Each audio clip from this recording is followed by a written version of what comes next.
A member of the women's golf team from 1977 to 1981, Elena Callas King.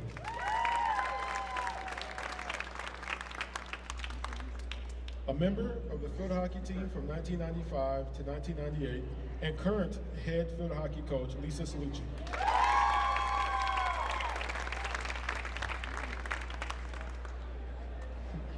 A member of the football team from 2011 to 2014, Brandon Scherff.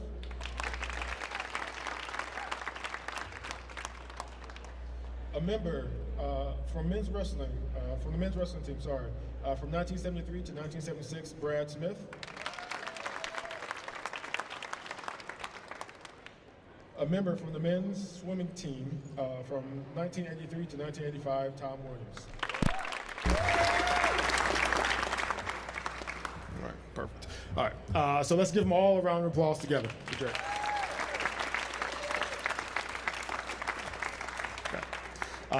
So if that was for me, that would be awesome. But these are Hall of Famers. Please, let's give them a round of applause. Thank you. Awesome.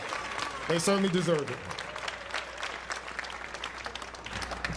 All right, so does everyone check to make sure your mic works? Yeah, good. Feel like tap it? Good, good, good. All right, perfect. All right, so first question, and we'll start with Brad. Brad first, and then we'll go down the line. Hopefully everyone has an answer for all of our questions. But the question is, you are some of the most decorated athletes in your sport. What does that mean as you sit here today being inducted into the Iowa Athletics Hall of Fame? It means a lot. Have my family here and being in the hands of these other ladies and gentlemen, but it's a great honor. Yep, go ahead, keep going. Yeah, you really can't put it in words because it's been 40 years, since I was here being an athlete, and to be able to come back and see this, to be part of this, is humbling. It's as you said, a great honor and an unexpected part of my life, and I'm very proud. For me, I would say it's a tremendous honor, one that I could never envision happening, but just all the hard work and dedication that me and my teammates, I wouldn't be able to do this without my teammates. I had the pleasure to block Broderick for a couple years, and he absolutely destroyed me in practice. Did things that I never thought a guy could do to a guy, so he helped me get to where I was. So without you, I wouldn't be where I am without you, so I appreciate you. I appreciate that. Just very humbling. For me, really, it's about the journey, about the people that were a part of my experience, from my coaches to my teammates to my family. Shout out to all the Celluccis that are here over here. And really about the program that shaped me and just the tradition and success of Iowa field hockey. It's an unbelievable honor. Oops. Broke the mic. Yeah, it's a little unreal sitting here with all these great athletes and the athletes before us. But I'm very proud to be part of the AIAW era before the NCAA, to have our athletes finally being recognized. So this is a great honor and a privilege to represent all of the AIAW wonderful women athletes before me, and to all the athletes after us as well. Thank you. It's good to be back. Because of the nature of my professional work, I haven't had the opportunity to get back very much. And in fact, since we did the first renovation of the stadium, I haven't seen a game in Kinnick. And so it'll be a new experience this weekend. I was surprised to hear from the Hall of Fame committee, and was really excited to have a chance to come back, and especially honored to be recognized with this group of athletes. I'm the only one up here that didn't have to get any grass stain on his jersey or sweat on his outfit. So I am humbled by the group that is assembled here. So thanks for including me.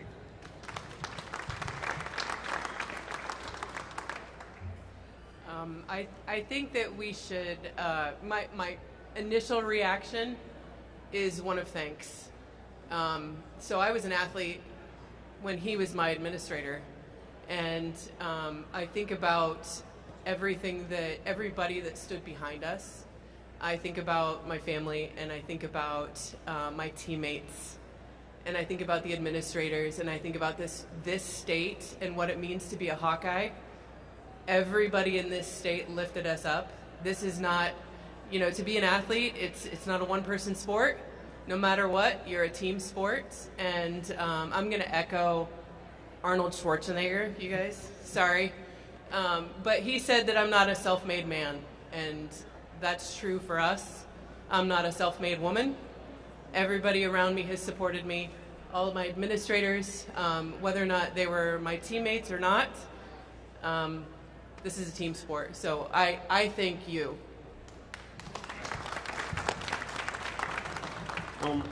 It's a blessing to be here with these great athletes for sure.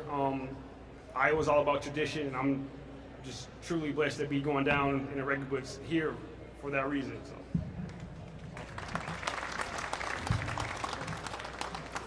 So Lisa, this next question, we'll start with you, and then we'll go back down the list.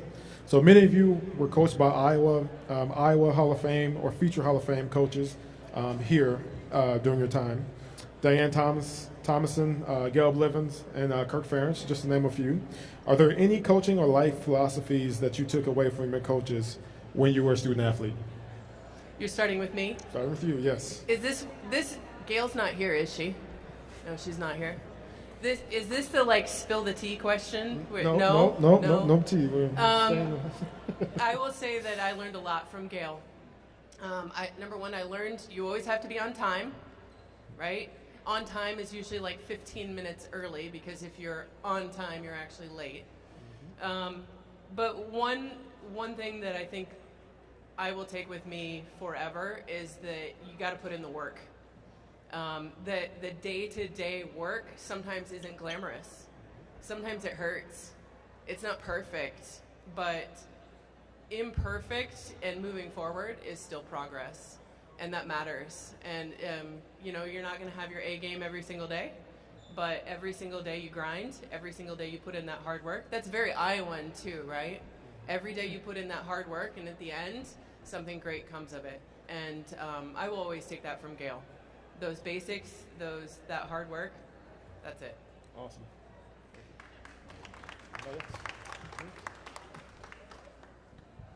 Where's Coach? Coach, where are you? So Diane and I basically grew up together, I think. Diane, I don't know if you want me to tell them how many years you've been here at the University of Iowa. Diane taught us all the things that every great coach teaches you. But the thing that Diane taught us the most is about Hawkeye pride, about how to play with pride, integrity, professionalism, and she always talked about how important your Hawkeye pride is. And so that's one thing. And even more importantly, she built a community and a family of golfers over 40 years that she keeps close every year, and we're so proud to have that Hawkeye golf family. So thank you, Coach. I had amazing coaches. They were unbelievably accomplished athletes themselves, and then incredible leaders, and their influence went far beyond wins and losses. Probably the lesson that stays with me the most is that excellence is a choice, and it's something you have to recommit to every day. And that's really shaped my philosophy and how I've operated since I joined this program. So I can't give enough gratitude to my coaches and my experience here at Iowa. I would say for me, I came in I got recruited as an offensive lineman playing quarterback. So I would say Coach Ferentz is always about growth and development. I talked to a bunch of guys from Alabama, and they said they're a developmental school. I says, that's bull crap. So, Coach Ferentz saw something in me that I never saw in myself. And he's like, they said, you're going to put the work in, and you know that, with strength conditioning, with Coach Doyle and Coach Ray.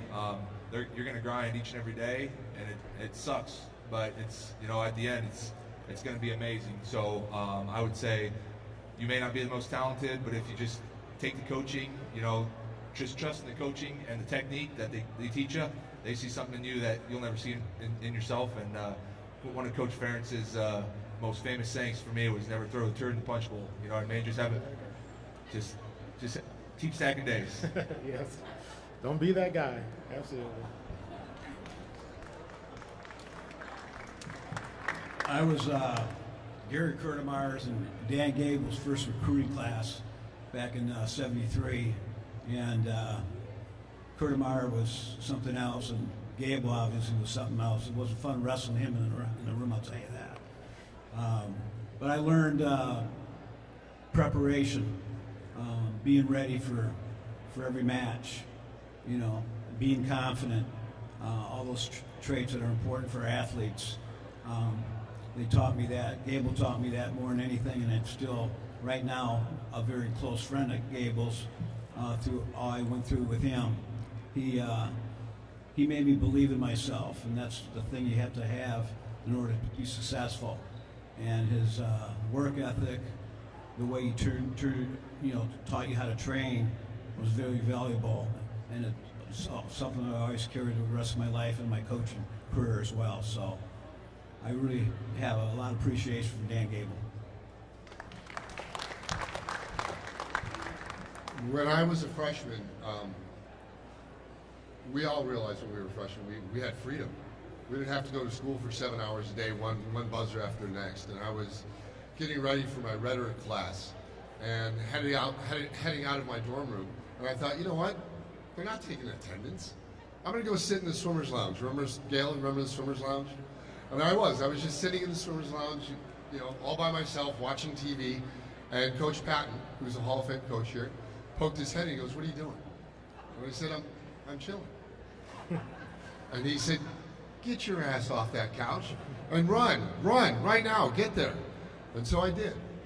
And he said, when I came back, he said, "You feel better, don't you? You feel a lot better about yourself. Show up every day, show up, and we'll make you work." And that's what I learned. Like, if you show up to life, if you show up, and you're surrounded by good people, which that's what they did here, from administration all the way down to us those who are supporting us as athletes, the trainers, and if you show up and do the work, they're going to support you all the way to the top. So that's what I think. Thank you.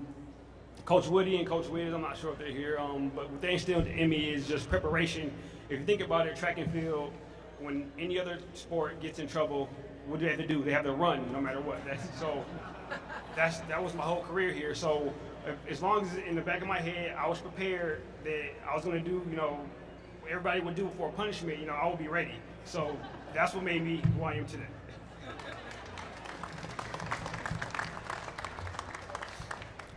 And Bob, I will ask you, because I do want you to chime in, but you've had the opportunity to hire Tom Brands and Kirk Ferentz, obviously other coaches too.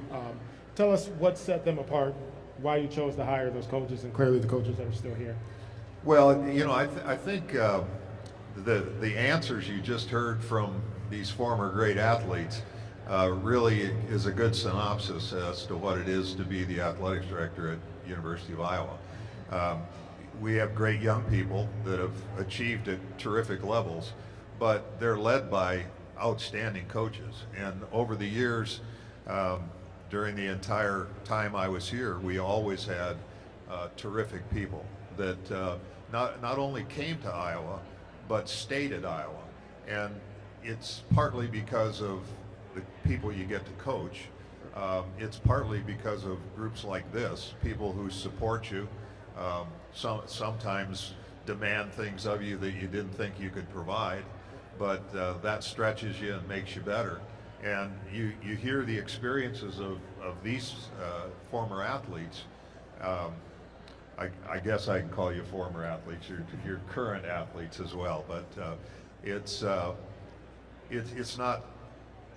I guess it's apparent that you have to have outstanding coaching leadership to produce performers like the ones that are up here.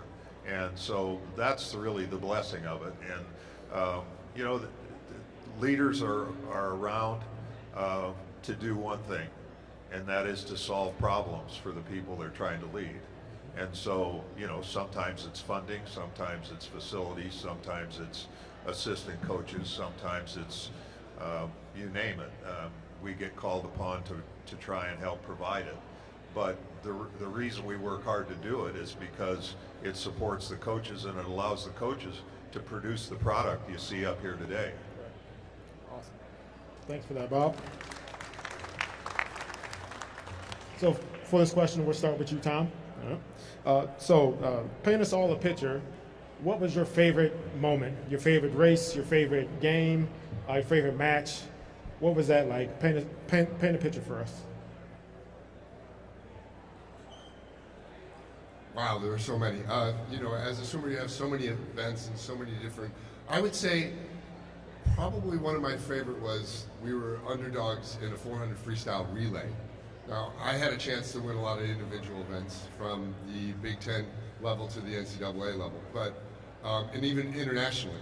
But my favorite was a 400 freestyle relay, which we had 2 freshmen, myself and a junior, and nobody expected us to win.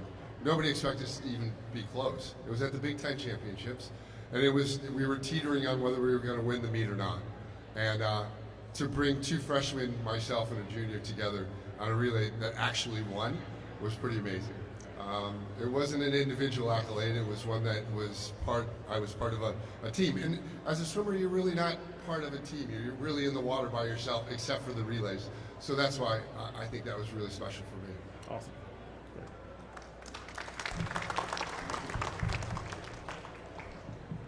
Probably the biggest moment that I can remember is my junior year when I was part of a national championship wrestling team for Gary Kurtemeyer and Dan Gable.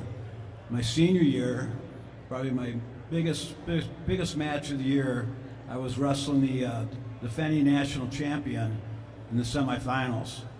And I went into the third period, it was tied like 5-5 or something like that. And then I just kind of poured it on a little bit, and I ended up winning 12-5. Once I got through that match, I was confident that I could win a national title, and I did so, winning by a major decision in my final match. But being around all the great athletes during my career and being part of the national championship team my last 2 years are probably the biggest moments.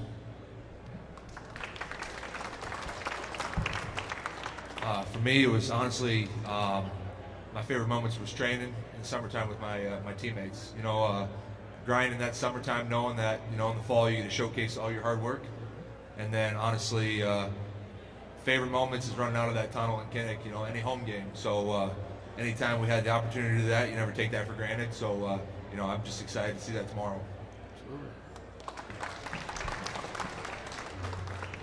I had a lot of favorite moments. One in particular for sure was beating Old Dominion to go to the Final Four in 1994 with about 13 seconds left in overtime. So it was unbelievable. And Iowa had never beaten Old Dominion. They had won like 9 national championships, and we were at their place. So that was fantastic. Key memory for Iowa field hockey. And then also just for me really was the everyday of getting the privilege to walk onto Grant Field and to realize that I was a part of something so much bigger than myself. And that for me was probably the best moments of my career. Proudest moments was I was able to qualify for the national championship for 3 years as an individual. But my favorite moments are van rides when we didn't get to go on a plane. We did drive the van, and we would be late at night driving back, and everybody would be very tired, and the radio would be on, and we would be making up really raunchy words to songs. And Diane would get so frustrated, and she finally said, "Stop that swearing, I'm tired of this."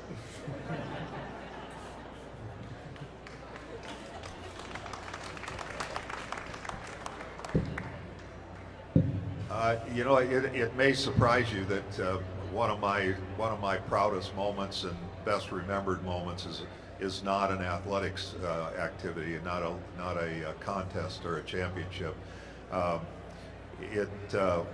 It was when Christine Grant walked down the hall and told me that she was retiring, and that she had recommended to the president that we merge the men's and women's athletics programs under my leadership. And in all frankness, it was the nicest professional compliment I think I've ever been provided, because I knew how much she had spent on building it to the point that it was built, and I also knew that she was confident that I would merge the programs, make sure that everybody profited and that all the boats rose, and to this day, it's, as I say, the most heartfelt professional compliment I think I've ever received.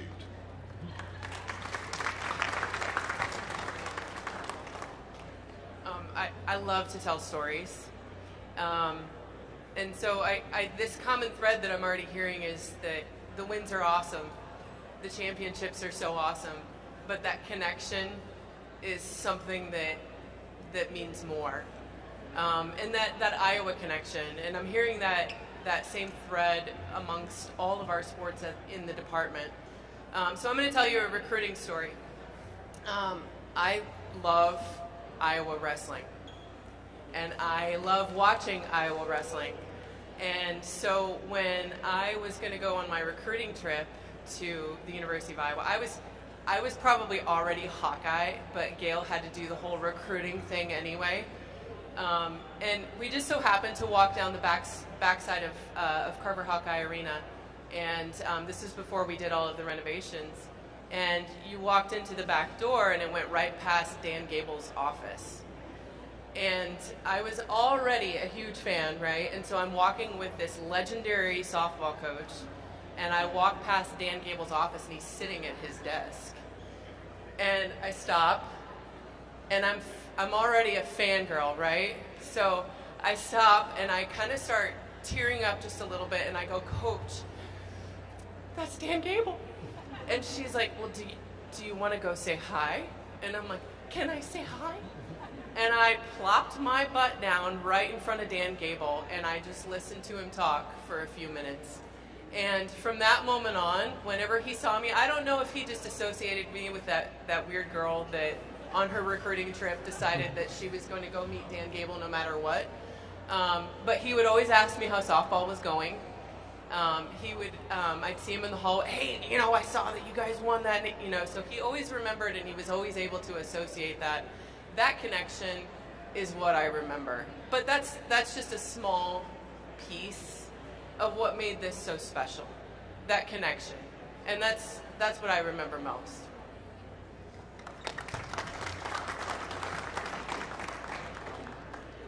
My favorite moment as a Hawkeye would have to be,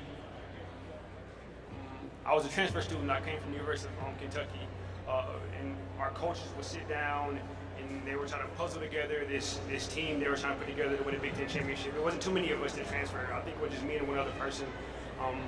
But having the expectation and actually living up to that expectation was super validating. It came time for Big Ten championships. We had jobs to do, roles to do, and we all came and put it together. And I'm not sure the last time before we won the Big Ten championship, but we did it, and that was amazing to be out there hosting up flags with all the hundreds of people on my track team. Was amazing. I haven't felt the feeling like that since. So, Coach Lisa, we'll start with you next for this next question. As they all said, right, they don't get here by themselves, right? It's a village, right? It takes a village. So, who are the individuals that have helped you or helped impact you, had a big impact on your career while you were at Iowa? Well, I was surrounded by incredible women for my entire career, and my teammates, first and foremost, they had a massive impact on me, challenged me, pushed me. I have a few here today. And then three specific women for sure. Beth Beglin, who was my head coach. She gave me the first opportunity. She believed in me. She pushed me really hard. And she taught me what it meant to represent the University of Iowa at the highest level. And then also my assistant coach at the time, Tracy Grisbaum, who then I had the great opportunity to work for 14 years as her assistant. She taught me how to lead, and she taught me consistency, and just really how to lead with the highest integrity. And then the person who laid the foundation for all of that, Dr. Christine Grant, wouldn't be up here without her, and she was the women's athletic director at the time when I played. And I think for any of the women's teams and the women's coaches and players, I think we know that that's our collective superpower, is being a part of her lineage, and just what she did for women's athletics around the country and specifically here at Iowa. For me, I would say, obviously, Coach Ferentz. He saw something in me that I never even imagined. Reese Morgan's the one that recruited me. And then Coach Doyle and Coach Ray in the strength room. I mean, they kicked my butt day in and day out, and man, it was doing things in there was crazy, and I did things in there I never thought I was able to do either. So just that they put that belief in myself that I could do things, and then teammates Riley Reeve, seeing Marshall Yonda come back and train. It's pretty cool seeing that, because when we train for OTAs, you think it's just all college guys, and you get all the pro guys that come back, that they want to train where they are appreciated. A lot of guys go to training facilities and pay all this kind of money, and you got these homegrown guys that just want to come back and be a Hawkeye again, man, and train where they grew up. So it's fun to see, like Marshall. I saw him yesterday and had a good chat with him. He's lost like 100 pounds, so pretty cool to see that as well.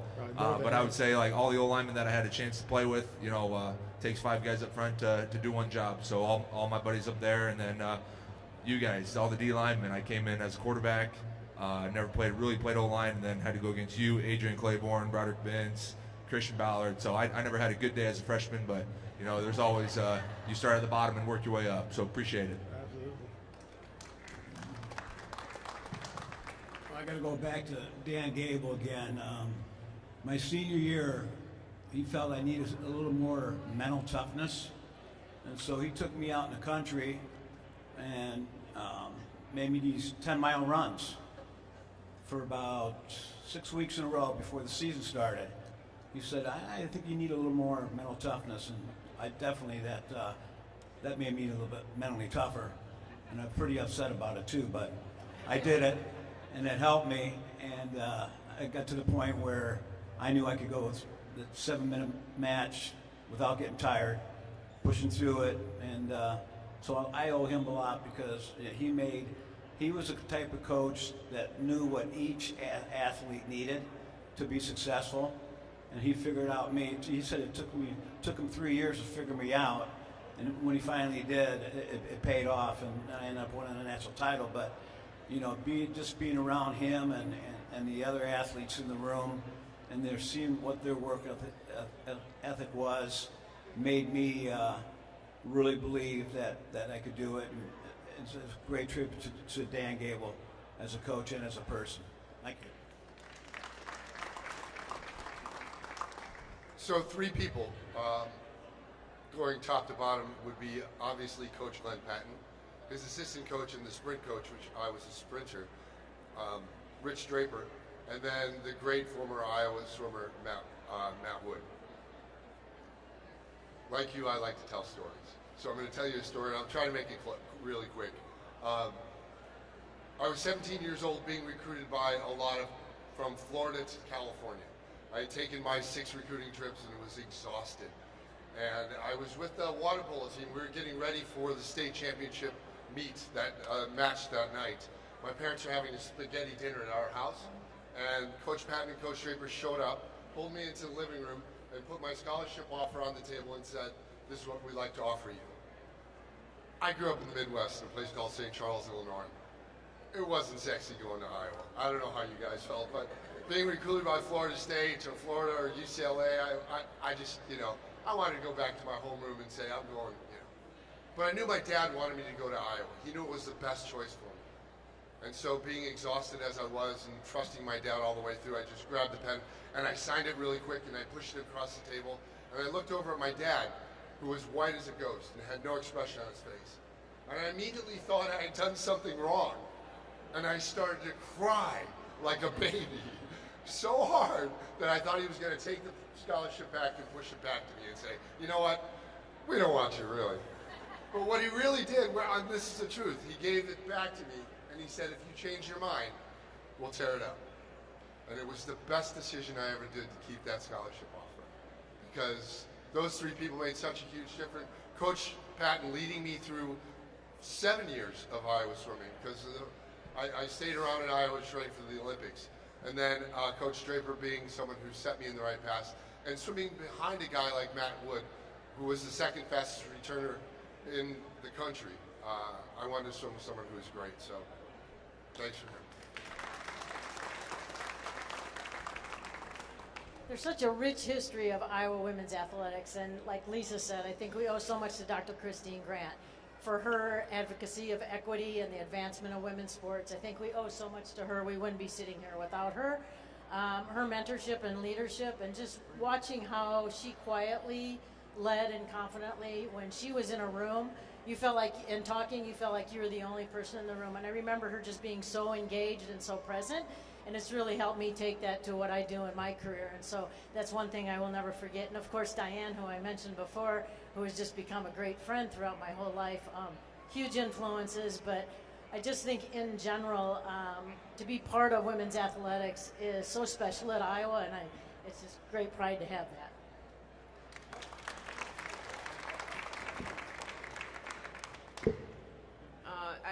I can echo all of those same sentiments. We stand on the shoulders of giants here. Christine Grant, Gail Blevins. We have been set up, and our trajectory has just been so great here, and that's not taken for granted by any sense of the word. I hope you can hear in my voice the weight of what we carry with us and how important this is to all of us, to also move that forward. And you don't have to be a Hall of Famer to move that forward. You don't have to be an all-stater to move that forward. You don't even have to be a collegiate athlete to move that forward. You got to be present, and you got to understand, right? We're doing something great. We're a part of something great. This is really fun. So thanks, Hawks. Again, with track and field, me running being everybody else's punishment, that's my daily practice.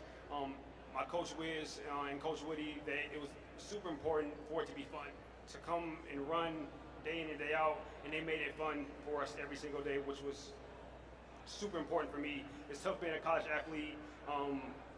It's tough having that stress, coming in as a transfer and them having these expectations for you, but it makes it that much easier when you got coaches always having a good time, you got teammates holding you down, always having a good time. So definitely Coach Wiz and Coach Woody.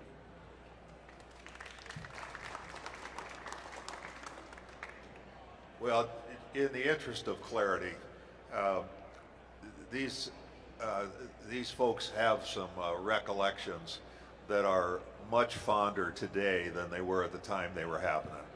Because I know that Brandon didn't like those defensive linemen that he was playing against as a freshman. And I know Brad loves Dan Gable, but he didn't like him on those runs. I guarantee it. And you know, that's the mark of outstanding coaching, is having those loose, tight principles that makes you know when to push somebody and makes you know when they need a pat on the back. And you said it, Brad, and Brad hasn't mentioned his coaching career, but he's had an extraordinary high school wrestling coaching career. And great coaches always know what an individual needs. Anybody that says they coach them all the same hasn't been around good coaches. And the descriptions that you've heard are really testament to the outstanding coaches that we've had at Iowa over the years.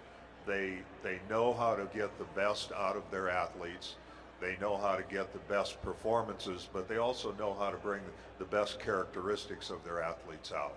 And we've been blessed here for decades with people that have those skills and love Iowa, love the Iowa fans, and love what the place is, and choose to stay here. And great longevity is something that has been a huge advantage for our university's athletics programs for many, many years. Thank you.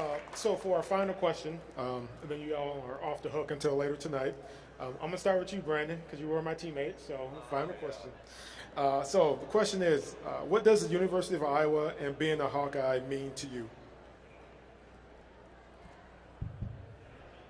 I mean, best of the best, man.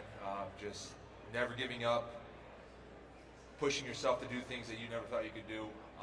You know, it's being a Hawkeye. I always grew up, and you know, it was a dream come true for me, and just never giving up on your dreams.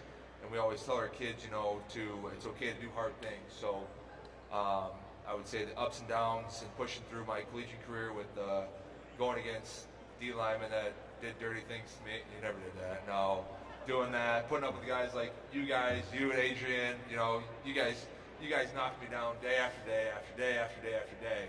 It was miserable, but you know, you always got back up. So I would say just it's a tremendous honor, and I'm just so thankful. I pinch myself each and every day, just knowing what happened the 5 years I was here, and it's something I could never dream of. And I'm sorry, by the way. Yeah, once a Hawkeye, always a Hawkeye.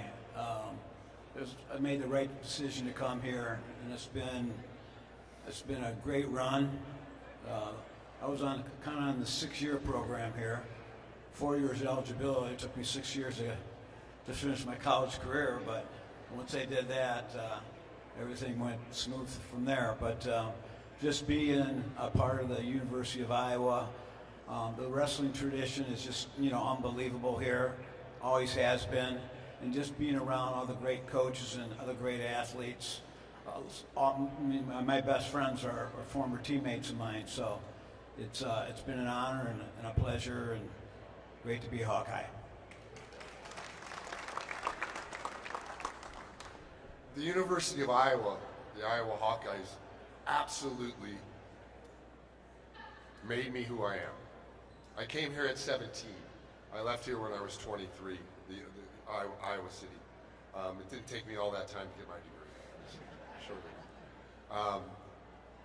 But I became a man, and I left here with the principles, the work ethic, and all the things that I was taught by the coaches here and the teammates here.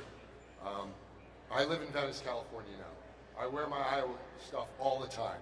And it doesn't matter where I am, somebody always comes up and maybe it's just a drive-by, like go Hawks, you know? Or it's, did you go to Iowa? And we're everywhere. It's amazing, and I'm so proud to be an Iowa Hawkeye. I wear it on my sleeve. I wake up in the morning. My kids are fortunate enough to be here will be Hawkeyes. I think it's a brethren that you'll always have, and I thank this place from the bottom of my heart for everything that God has given me. Absolutely. Being a Hawkeye means everything to me. I mean, this institution has been my home for the last 3 decades, first as a student athlete and now as a coach, and it's given me lifelong friendships, unbelievable opportunities, and the ability to do what I love every single day. And it's just, I have a lot of pride and privilege and responsibility for representing this university, and I think if you cut my veins, I would bleed black and gold. It's hard to pile on any more than all those things because I have all those exact same sentiments. But I think Iowa is just really family, it's community, and like Tom was saying, that you go anywhere, we can be overseas and it's go Hawks. I met my husband here, so it's a good place there, and had beautiful kids, and wanted to shout out to all the Callas's and Kings that are here today, so thank you for being here. But Hawkeye pride is like no other. I know a lot of people are proud of their schools, but it is very special, and I'm just super honored and proud to be here. Yeah, this is such a special place. Obviously, it's my home state, and my first job for pay was selling soft drinks in the stadium when I was about 9 years old, and I never could figure out why people bought a perfectly good soft drink and poured half of it out. Of course, once I got to deal with security, I realized what they were doing. But you know, it was kind of full circle for me to come back and be the director of athletics, and it's an amazing place. It always has been an amazing place, and it always will be. It's not the easiest place for coaches to coach. It's not the easiest place to get to for student athletes coming in and as recruits or as practicing athletes. But I think everybody finds out the same thing. Tom said it well. Once you're here and you feel what the fans feel, and feel what your teammates feel, you know that it's real, and you want to continue to be a part of it. And my family has probably 25 degrees from the University of Iowa, and it's just it's deeply dyed in the wool of the Bowlsby family, and it's a terrific honor to be back here in this circumstance, and thank you for that.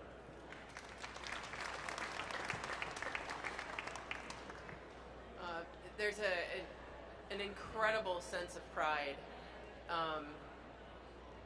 around this state to be a Hawkeye and to identify as a Hawkeye, and that's across sports. It's across the university. You could talk to me, and we could be talking about the university. We could be talking about the Hawks, and I'm a softball player, and Lisa's a field hockey player, and you'd think that we'd be talking about the same sport. Across sports, across departments, this university and this state knows who it is, right? We know that we're hard work. We know that we're black and gold. We know where we are in the United States. We're not trying to be what we're not. And we're very proud of the hard work that we've put in there. And that's being able to represent this university and be up here today, just an incredible sense of pride. Thank you. Everyone up here can test what I'm about to say. Just putting on that uniform day in and day out just tells you a lot of what it means to be a Hawkeye. The pride that comes along with that is amazing. And just to piggyback what Brad said, just once a Hawkeye, always a Hawkeye, pretty much. Thank you. All right, if we can, one more round of applause for our Hall of Famers.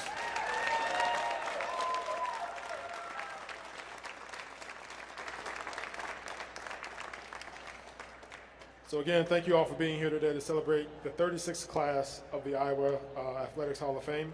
These inductees will now move down off stage for an autograph session. We have provided an autograph sheet for each Hall of Fame inductee to sign. Keep this in mind, okay?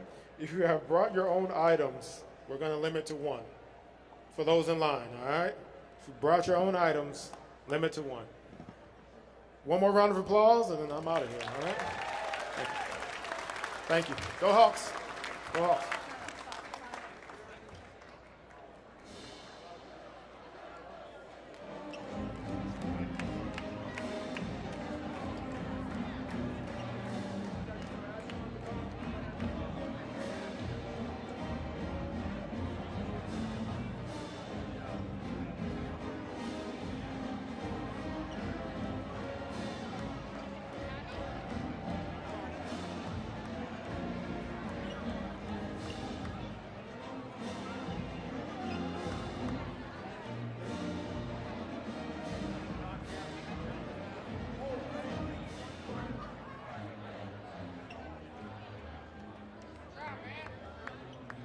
It's always fun.